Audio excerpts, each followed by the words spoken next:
So my name's Peter Pennefather, and I'm the academic director of the Laboratory for Collaborative Diagnostics, the LCD. So Peter, what do you mean by collaborative diagnostics?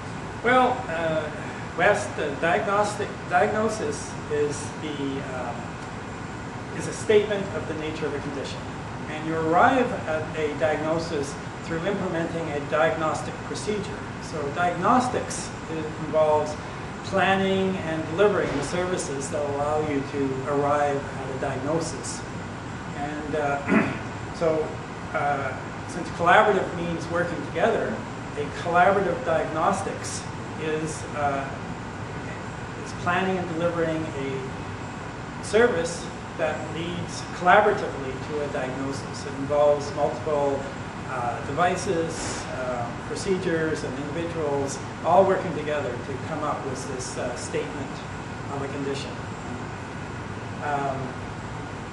Now the LCD is researching and developing collaborative diagnostic systems. And in particular, we're looking at diagnostic systems that are useful in the treatment of infectious diseases. That's one slide. So Peter, why do we want to do this sort of work? Well, Ian, the LCD is specifically concerned with infectious diseases. Hundreds of millions of people around the world are suffering from treatable, preventable infectious diseases. These include your flus, your AIDS, malaria, diarrhea, tuberculosis, and these diseases are not only causing millions of deaths around the world, they're causing hundreds of millions of man lives and days lost every year.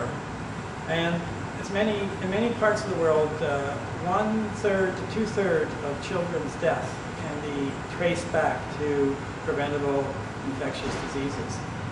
Now, this is recognized as a major grand challenge in global health, addressing this problem. There's no reason for these children to die.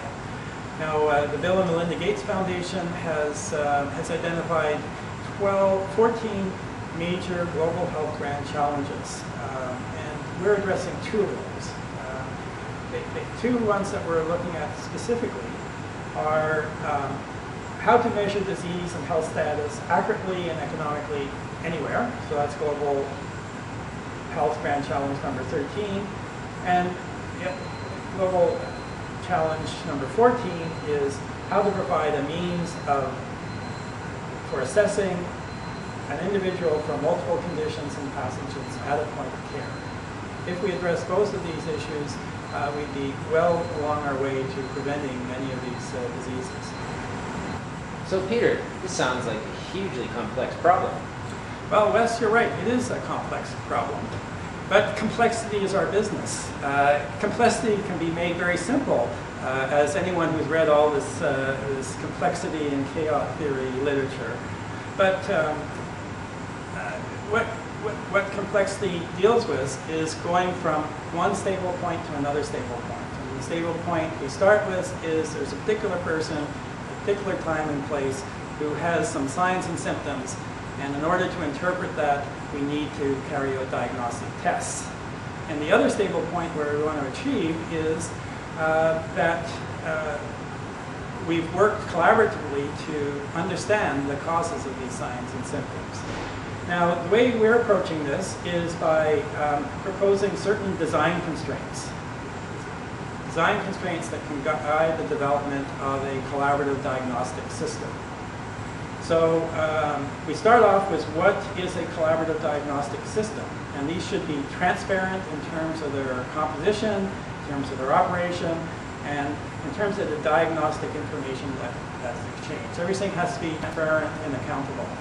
And using communication and measurement technology that is presently available, this is all possible.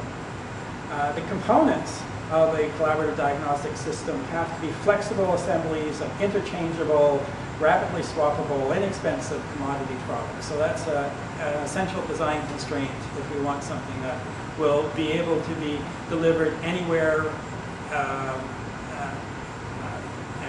which is one of the grand challenges. It has to be delivered anywhere and can be used to measure multiple pathogens and conditions in any one individual.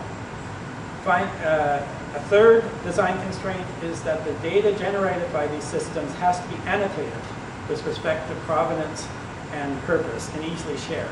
In order for it to be easily shared, we have to know where the data came from and why it was captured. So this provenance is essential for the collaborative nature of collaborative diagnostics. And finally, the processes enabled by these systems will involve multiple agents and extend well beyond the actual test at hand. So it has to be distributed, and it has to be networked, and it has to take into account the broader context in which the diagnosis needs to be made.